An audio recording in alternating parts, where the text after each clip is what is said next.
Assalamualaikum warahmatullahi wabarakatuh.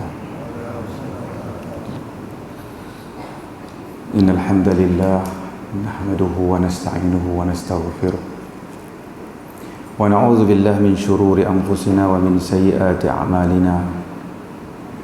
Man yahdihillahu fala mudilla lahu wa man yudlilhu fala hadiya lahu. Wa asyhadu an la ilaha illallah wahdahu la syarika lahu wa asyhadu anna Muhammadan abduhu wa rasuluh, amma ba'd. Yang saya hormati Tuan Imam, ahli jawatan kuasa masjid, pemimpin masyarakat, seluruh jemaah-jemaah sekalian, muslimin muslimat dan rahmat Allah. Kita dah berada di hujung-hujung Ramadan. Malam ke-24 kita silap ya. Jadi ada tinggal beberapa hari lagi apabila kita dah berada di hujung Ramadan ni. Banyaklah pengajian-pengajian, pengisian-pengisian kuliah duha, kuliah lepas tarawih, kuliah subuh yang telah disebutkan tentang Ramadan. Kalau tuan-tuan tengok Jabatan Mufti, dia anjur program Rawdatul I'tikaf ni, dia panggil asatizah-asatizah, ustaz-ustaz semua bercakap saat lepas tarawih ataupun lepas witir. Dia bagi tajuk tu lain sikit. Tajuk tu macam tak mau ada kaitan sangat dengan puasa. Bukan sebab tak mau bagi kita rasa zuk puasa tu, sebab pimai-pimai ustaz kita ada ulang-ulang hak tu. Sebab bukan ustaz tu tak erti cakap, sebab puasa ni dia kena cakap tu. Lagi dia cerita pasal syaitan dia belenggu, dia cerita pasal ada pengampunan, dia cerita pasal takwa, dia cerita tentang pahala Allah Ta'ala tulis sendiri. Betul tak? Dia pimai-pimai dia ulang ayat benda yang sama. So, alhamdulillah satu inisiatif baru Jabatan Mufti buat, dia pilih doa-doa dalam Quran, supaya kita boleh dapat tahu. Dan kita di bulan puasa ni pula kita masjid dah penuh pada selalu. Jadi kita boleh ambil kesempatan tu. Pada malam ni ayat daripada begitu surah Ali Imran ayat 38. Surah Ali Imran ayat 38 disebut tentang doa. Hunalika da'a Zakaria rabbahu qala rabbi habli min ladunka zurriyatan tayyibatan innaka sami'ud du'a. Nabi Zakaria berdoa, wa hunalika da'a Zakaria rabbahu, dan di sana telah berdoa Zakaria pada Tuhannya. Doa apa? Qala, dia berkata, Rabbi, wahai Tuhanku, habli min ladunka zurriyatan tayyibatan, berikanlah kepada aku zuriat yang baik. Berikanlah kepada aku daripada sisimu zuriat yang baik. Innaka sami'ud du'a, sesungguhnya engkau maha pendengar doa.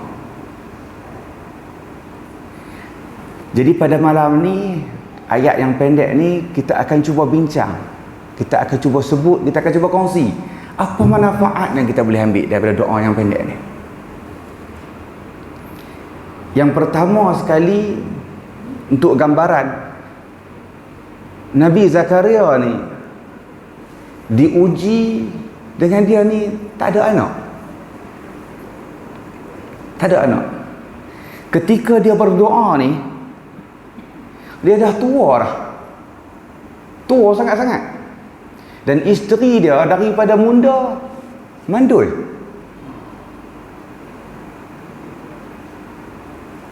Kalau diberi ujian ni kepada kita, setakat umur 40 lah kot dosa, kan? Orang petua kata ni ada satu tok bomo tu buat mai kem plekat dengan kem batik yang pakai tak basuh, dia beli jambi bagi dapat anak. Jangan duk pergi buat lagi, tanya tok bomo mana pula. Setakat umur 40 saja. dalam apa ni Al-Quran dia tak sebut umur berapa. Dalam Israiliyat adalah sebut kata 90 lah berapa lah. Tak apa kita tak payah ambil tahu tu. Yang penting tua. Al-Quran kata tua. Jadi kalaulah pada orang awam kita nak berusaha untuk dapat anak ni takat isteri umur 40, 45. Lepas tu sama ada ambil anak angkat ataupun kahwin seorang lagi. Kalau kahwin seorang lagi pun tak dapat juga, yang tu ujian lain lah Allah Ta'ala bagi. Jadi ni dia dah tua. Lepas tu pasal apa waktu muda-muda tak doa? Sebab dia nak anak bukan untuk mewarisi harta perniagaan dia. Dia nak anak bukan untuk mewarisi harta kekayaan dia. Dia nak anak untuk mewarisi tugas dakwah yang Allah Ta'ala pikulkan ke atas dia. Sebab dia ni pemimpin Bani Israel, Nabi Zakaria ni. Jadi dia nak anak yang boleh tolong dia, yang boleh sambung kerja ni. Sebab Nabi Zakaria ni dia ceritakan dia dibunuh oleh Bani Israel. Tapi bila dah tua, dia rasa macam orang tua, orang lama, dia rasa macam aku ni rasa tak lama dah. Tapi tengok Bani Israel ni duduk dalam kabut lagi. Aku pun matang lepas dia kira nak buat je. Jadi dia nak kena ada seorang yang boleh ganti dia. Dia duduk tengok keliling tu, hak boleh ganti dia tak ada. Jadi dia minta ke Allah Ta'ala, dia nak anak. Dia minta anak yang baik. Ya Zakaria khuzil kitaba bil quwwah. Allah Ta'ala kata, wahai Zakaria, kau ambilkanlah kitab amalan ni dengan bersungguh-sungguh. Wa atainahul hikmah sabiyya, dan kami datangkan kepada kamu hikmah sabiyya, seorang budak. Siapa dia? Nabi Yahya. Nabi Yahya anak kepada Nabi Zakaria. Kemudian dia diberikan anak. Pengajaran yang kita boleh ambil mungkin ada di hadapan saya ni, ataupun yang mendengar rakaman yang telah kahwin bertahun-tahun, tapi Allah Ta'ala tak rezekikan dia. Sebab tu tuan-tuan kita ni raya ni bujung tak boleh balik kampung. Kalau boleh balik kampung, orang yang tak ada anak ni dia cukup seriau nak balik. Sebab orang kita bila balik dia tanya, hang ni tak mau anak ke? Ish, awak tak dapat lagi. Atau hak yang dia duduk pendalaman sikit. Sampai kadang-kadang mak mentua kata, mereka ni tak hati buat. Sampai tahap tu, sampai terasa tu sangat mendalam. Kadang-kadang Allah Ta'ala uji dengan macam-macam. Ada orang Allah Ta'ala uji dengan kemiskinan. وَلَنَبْلُوَنَّكُمْ بِشَيْءٍ مِنَ الْخَوْفِ وَالْجُوعِ وَنَقْصٍ مِنَ الْأَمْوَالِ وَالْأَنْفُسِ وَالثَّمَرَاتِ وَبَشِّرِ الصَّابِرِينَ. Ada orang Allah Ta'ala uji dia dengan ketakutan. بِشَيْءٍ مِنَ الْخَوْفِ. Takut ni dalam martabat ujian Allah tak. Ketakutan ni benda yang pertama sekali. Sebab apa? Lepas tu Allah Ta'ala kata wal-ju' dan lapar. Lapar dengan takut, tuan-tuan pilih yang mana? Lapar tunggu main boleh terlena. Kalau takut ni, mungkin tuan-tuan sini semua ni tak pernah takut kan? Takut ni dia rasa satu perasaan boleh murung, boleh gila orang tu. Dia takut, dia rasa orang nak ambil tindakan kat dia. Senang macam ni ya. Kita langgar orang, kita lari. Siapa rasa berani? Hero kampung atau mana pun tak payah. Langgar, dia lari pergi balai polis. Saya dia takut dengan polis dulu ni. Tak, dia takut dengan orang lagi, dia pergi balai polis. Ketakutan ni macam tu lah perasaan tu. Perasaan yang sepanjang masa kita duduk fikir macam tu ya. Takut. Ada benda Allah Ta'ala uji dengan ju', lapar. Wa naqsim minal amwal wal anfus. Ada orang Allah Ta'ala uji dengan kekurangan harta dan kehilangan jiwa. Hak mati Allah Ta'ala tak hujung. Maksudnya takut ni lagi dahsyat.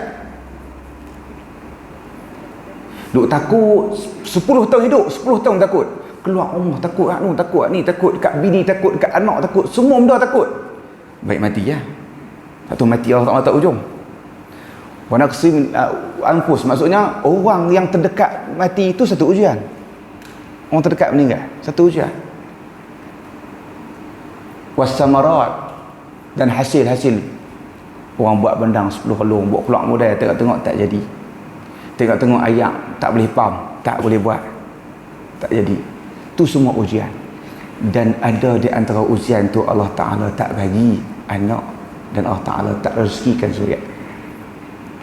Kita hak duduk ramai-ramai tani ni, kita pakai doa dalam hati bagi siapa yang ada hajat anak-anak tu, moga Allah Ta'ala makbulkan.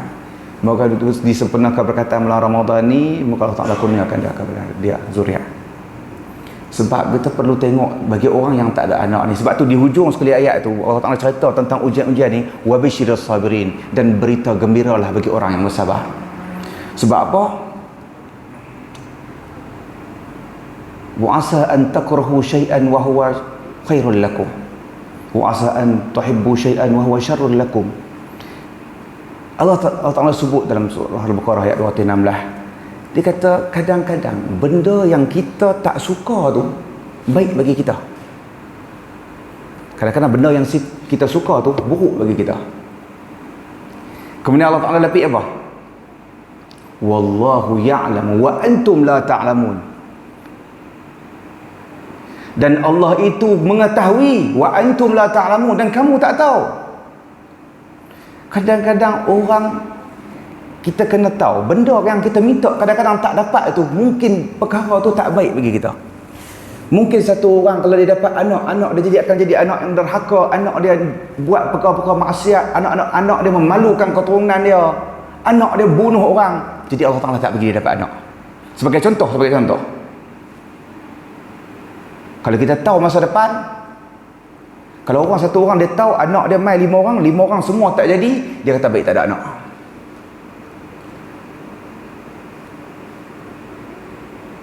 Macam tu juga lah kalau orang dia nak menikah 2. Kalau dia tahu lepas menikah 2 nak jadi teruk dengan dia pertama ni, dia tak menikah. Tapi dia ingat dia lepas, rupanya tak lepas. Contohlah takut pakat bangkit balik, lepas buat lepas witir lah ni.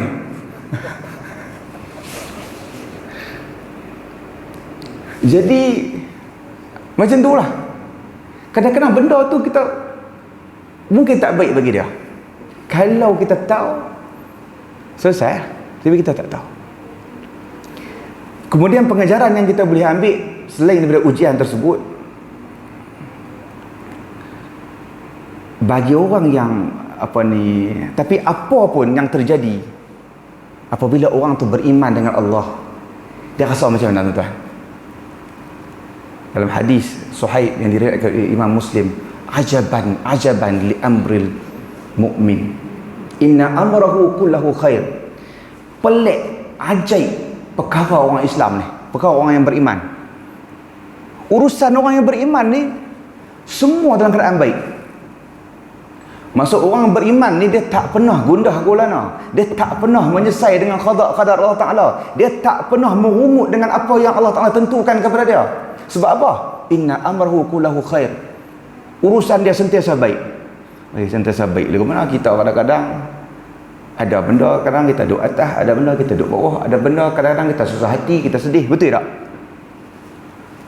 Nabi sebut, in asabbahu sarra syakar fakana khairul lah.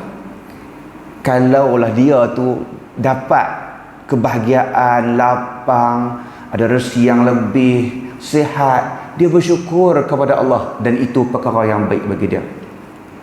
Wa in asabbahu darra sabar fakana khairul lah. Kalau dia ditimpa musibah, dia ditimpa bala bencana, dia diuji Allah Ta'ala, oleh Allah Ta'ala, dia bersabar, dan itu adalah perkara yang baik bagi dia. Ditimpa musibah, sabar, itulah perkara yang baik bagi dia. Dia akan rasa tenang. Satu orang dia nak satu benda, dia doa punya doa, tengok tak dapat, dia tak menyesal. Sebab apa? Dia tahu Allah Ta'ala tak tentu ni bukan rezeki aku. Yang masalahnya bila kita tak dapat, kita bebai, hak tu masalah dia, kan? Nak bertanding, masuk bertanding kalah, sepak peti undi, tak boleh lagu tu. Dah nak pilihan raya tak lama ni, kena sebut lagi. Jadi macam tu, bila kita bergantung dengan Allah Ta'ala, susah. Dia akan rasa lapang. Memang kadang-kadang kita ada, cuba tuan-tuan bayang tengok yang kita duk dengar lah ni, apa ujian bulan puasa ni. Ada orang mati lemah, ada orang hilang 3 orang anak. Macam-macam cerita duk dengar baru-baru ni. Kalau dia bersabar, sadamatul ula, pada waktu orang habaq mula-mula tu, dia tahu kejadian tu, dia bersabar waktu tu, lahu jannah, bagi dia syurga. Medan bebai, tumbuk pintu, tumbuk tingkap, pecah apa semua tu, tak apa, sabar, tak jadi. Sadamatul ula, waktu mula-mula tu. Okey, tu tentang ujian yang Allah Ta'ala berikan. Di antara perkara kedua yang kita boleh ambil adalah peranan anak dalam rumah tangga. Anak ni sangat penting. Al-mal wal banun zinatul hayatid dunya. Harta dan anak-anak ni perhiasan dunia. Tapi Allah Ta'ala letak harta dulu, baru anak nombor 2. Anak ramai, harta tak ada. Ni juga, kan? Ni juga. Bukan, dia kena keluar lah, tapi tak apa. Ada maid, ada asnaf. Okay, dia macam tu lah. Kehidupan dunia ni kita tak boleh pilih. Kita boleh berusaha. Yang masalahnya apabila kita ada satu penyakit. Penyakit apa? Balok lihat. Hak tu tak ada ubat. Ubat malah ni, ubat malah ni apa dia? Saya selalu sebut ubat malah ni dia kena mati. Dia tak boleh buat apa dah. Kasar lagi. Bukan kan sungguh, sebab kita pergi farmasi, kita tanya ada ubat malah. Nak pergi jidat tak jual. Bila tak jual dia kena mati je lah. Malah tak boleh buat apa. Malah semayang, malah kerja, malah semua malah, tak ada apa. Hidup di dunia ni. Jadi peranan anak ni perhiasan dunia. Tapi anak, bila orang ni ada anak ramai, ataupun dia ada anak tak ramai pun, anak ni dia akan ada 2 keadaan.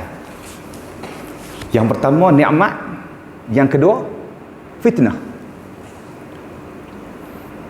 Anak boleh memberi nikmat kepada ibu bapa dia. Sebagai contoh, hadis Nabi sebut, zamatal insan inqata'a amaluhu illa min thalath. Apabila matinya insan, terputus amalannya semua kecuali 3. Sadaqatun jariyah, sadaqatun jariyatun, sedekah jariah, wa ilmun yuntafa'u bihi, ilmu yang memberi manfaat, ilmu yang dia mengajar atas muka dunia ni memberi manfaat kepada orang setelah dia mati. Kemudian waladun salih yad'u lah, anak soleh yang berdoa kepada dia. Tuan-tuan jangan terkejut apabila kita dibangkitkan di hari akhirat kelak, dibentangkan kepada kita mizan pahala dan dosa. Kita akan tengok dalam timbangan pahala tu, mai mana benda ni semua aku tak pernah buat ni. Benda tu terhasil daripada doa anak kita dan amalan-amalan anak kita, sebab kita yang didik anak kita. Tu anak sangat penting. Kalau anak tu soleh, dia akan membuat nikmat kepada ibu bapa tu, dunia dan akhirat. Akan dibentang pahala-pahala, doa tu akan sampai. Dia sendiri, kita sendiri akan terkejut. Mai mana semua amalan ni aku tak pernah buat. Bapanya okey, dia ajak anak dia bersedekah, dia bawa anak dia sembahyang Jumaat, dia nak bagi kat masjid RM5, dia suruh anak dia bubuh. Nanti sesuk anak dia, pak aku dulu duk bubuh, dia pun bubuh, sambung ke cucu. Benda tu akan berterusan, akan dapat pahala. Kita ajak anak kita Fatihah, kita ajak anak kita solat, kita ajak anak kita puasa. Dalam bulan-bulan puasa, mungkin ada anak tuan-tuan hak tahun ni, apa ni, yang berapa 7 tahun ke, 8 tahun ke, 5 tahun ke, yang dah start puasa. Benda tu semua akan memberi manfaat kepada kita. Jangan makan sehingga Allah marah, jangan salat sehingga Allah marah. Benda-benda tu adalah satu akidah yang ditanam, yang susah. Tuan-tuan tahu tak, anak-anak ni kita nak tanam benda-benda ni waktu umur 4, 5, 6. Sebab tu agama-agama, saya sebutlah mungkin sensitif, agama-agama lain kadang-kadang kita tengok tak masuk akal. Jadi kita tak mahu sebut agama apa. Tuhan ada 3 juta, satgi hak nu Tuhan macam ni, Tuhan sayang, Tuhan. Kadang-kadang dia tak logik. Tapi sebab apa? Dia pun boleh terima. Sebab benda tu ditanam dari kecil. Benda gaib ni tentang Allah Ta'ala dia gaib. Tentang malaikat, syurga, neraka ni gaib. Macam mana kita ni boleh kuat macam ni percaya? Sebab waktu kecil-kecil tu kita cuma tak ingat, kita duk tanya ayah kita, ni langit siapa buat? Pasal apa langit duduk macam tu? Pasal apa macam ni? 4-5 tahun dia akan tanya macam-macam sampai kita naik lemah. Tapi jawapan kita itu membentuk akidah dia ketika tu. Kalau waktu tu kita tak pernah ajak apa, main umur 13 tahun baru nak habaq, tak kemah dah. Susah nak cari orang yang telah ditekan ketika kecil macam tu main-main murtad. Kadang-kadang murtad tu selalunya orang yang, kebanyakan yang murtad ni orang yang ada masalah konflik keluarga bercerai, mak ayah tak ambil tahu, tu jadi minta. Kalau ditekan daripada kecil dah. Tu kerana anak. Kemudian dia boleh membawa nikmat. Kemudian anak juga dia boleh bawa fitnah. Wa'lamu annama auladukum amwalukum wa auladukum fitnah. Ketahuilah sesungguhnya harta kamu dan anak-anak kamu fitnah. Allah sebut. Allah Ta'ala sebut lagi dalam satu ayat lain, ya ayyuhallazina amanu. Yang ni kita dengar elok. Allah Ta'ala kata, wahai orang-orang yang beriman, inna min azwajikum wa auladikum aduwwan lakum fahdharuhum. Wahai orang-orang yang beriman. Allah Ta'ala tak suruh orang bukan beriman Allah Ta'ala tak suruh ya ayuhan nas, wahai manusia, tak. Wahai orang-orang yang beriman, sesungguhnya di kalangan isteri-isteri kamu dan anak-anak kamu musuh kepada kamu. Fahdharuhum, dan berhati-hatilah kamu dengan mereka. Anak-anak boleh jadi musuh. Macam mana anak boleh jadi musuh, tuan-tuan? Anak-anak boleh jadi musuh kita apabila anak-anak dapat menghalang kita dan melencong kita daripada syariat Allah. Nabi sebut dalam hadis diriwayatkan oleh Ibn Majah pada ketika tu Ja'al Hasan wa Husain, Nabi Hasan dengan Husain mai kat Nabi, yas'an ila Nabi, dia macam nak khabar Nabi peluk Hasan dengan Husain. Innal walad mabkhalah wa mujnabah. Nabi kata sesungguhnya anak-anak ni mabkhalah, dia boleh menjadi punca kita kedekut. Kadang-kadang kita nak menginfak satu benda pasal dia kalau boleh nak himpun harta nak bagi anak dia, nak infak dia rasa macam tak boleh, tak kira kurang, nanti aku tinggalkan anak aku jadi kurang. Dia akan berlaku benda-benda macam tu. Dan mujib benar dia jadi pengecut macam mana? Ada seruan perang, tapi dah ni susah lah sikit. Kalau zaman Nabi dulu dah ada lah. Kita nak buat contoh, bagi saya cuba buat contoh lain. Ada seruan perang, dia tak mau pergi perang. Sehari kalau mati syahid, anak dia siapa nak jaga? Tu anak telah membawa fitnah. Tu Nabi sebut. Dan banyak lagi lah contoh-contoh yang ikut anak, yang telah melebihkan hak anak daripada hak Allah. La yu'minu ahadukum hatta akuna ahabba ilaihi min walidihi wa waladihi wan nasi ajma'in. Nabi sebut tidak sempurna iman seseorang tu kecuali dia lebih sayang aku daripada anak-anak dia, ibu bapa dia dan manusia seluruhnya. Maksud sayang kat Nabi ni bukanlah cinta rindu kat Nabi begitu saja. Mengutamakan segala syariat Nabi melebihi daripada anak-anak. Kadang-kadang kita tengok anak besar dah, baligh, tak semayang, malas nak ingat. Mungkin kesilapan kita juga yang lepas waktu dia kecil kita tak tegak, malas nak bising-bising. Dia menikah dah malas lagi, malu kat isteri dia pula. Benda-benda itu kita telah menggugurkan hak Allah. Sekurang kita cakap lepas pada kita kalau paksa dia ni rokok, tekan kepala dia suruh rokok, suruh sejuk, tak boleh. Kita kalau kena bercakap. Macam itulah. Sama ada dia membawa fitnah ataupun dia membawa nikmat kepada kita. Last sekali, hak kita dengan anak-anak ni macam mana? Qu anfusakum wa ahlikum nara. Hak itulah hak kita dengan anak-anak. Kita kena selamatkan anak isteri kita daripada api neraka. Selain daripada nafkah, kain baju apa semua tu, pakaian, selamatkanlah daripada api neraka. Itulah yang paling utama. Di sini kita boleh nampak sesungguhnya anak ni satu amanah yang sangat besar Allah Ta'ala berikan. Satu amanah yang sangat besar yang kita kena ambil berat. Saya bercakap ni bukan berceramah kat orang, dia cakap ke diri saya sendiri, saya pada anak. Sama-sama lah kita muhasabah dan kita tengok apa doa Nabi Zakaria ni. Di hujung doa tu Nabi dia sebut tu innaka sami'ud du'a. Setelah dia berdoa habli min ladunka zurriyatan tayyibatan innaka sami'ud du'a, dia kata sesungguhnya engkau maha pendengar doa. Ni satu benda yang kita boleh ambil manfaat. Kalau kita nak berdoa, nak doa apa-apa pun, di hujung-hujung tu kita kena bodek sikit. Bukan Allah ni perlu bodek kita. Tu tanda kita mengakui keagungan, kebesaran dia. Nak mula doa, kalau boleh puji Allah Ta'ala dulu, munajat. Apabila contoh, saya bagi contoh, kalau kita buat satu kesalahan,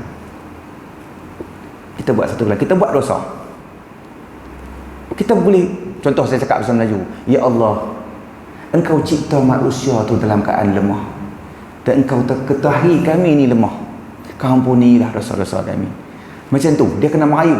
Lepas tu dah nak minta apa ni, wahai maha pemberi rezeki, ya Razzaq, ya Rahman, ya Rahim, ya Ghafur. Nabi Zakaria sendiri dia nak minta doa, dia lapik dengan benda tu. Dia berdoa, dia kata sesungguhnya engkau maha pendengar, maha mendengar doa. Kalau kita tak sebut ke Allah Ta'ala, Allah Ta'ala tahu kata dia maha mendengar doa. Tapi tu cara doa. Macam mana ditunjukkan dalam siyak Al-Quran tu, kalau kita nak berdoa, kita buat lagu tu. Kemudian yang terakhir sekali, apabila kita berdoa satu benda, kita kena yakin. Kalau ikut nak yakin macam mana dia tua, tak pernah mengandung, beruban, dia pun tua, suami isteri tua, tapi dengan penuh keyakinan. Macam tu lah kadang-kadang kita nak doa satu benda, kita kena harap betul-betul memang benda ni akan dapat. Tapi kalau tak dapat, kita yakin Allah Ta'ala akan lencongkan kita ke arah benda yang lebih baik. Dia selalu buat contoh ni, satu orang dia doa tak sangka nak menikah dengan orang tu, tiba-tiba tak menikah dengan orang tu, menikah dengan orang lain. Sebab apa? Sebab Allah Ta'ala tahu hak yang dia doa tu tak bagus untuk dia, Allah Ta'ala bagi hak lebih baik daripada tu. Macam itulah apabila kita berdoa, kita telah serahkan urusan kita kepada Allah Ta'ala. Jadi Allah Ta'ala akan tentu yang terbaik. Sekadar saja itu ikut pada malam ni, insyaAllah kita berkongsi berkenaan doa ni. Aqul qawli hadza wa astaghfirullahal azim li wa lakum. Assalamualaikum warahmatullahi wabarakatuh.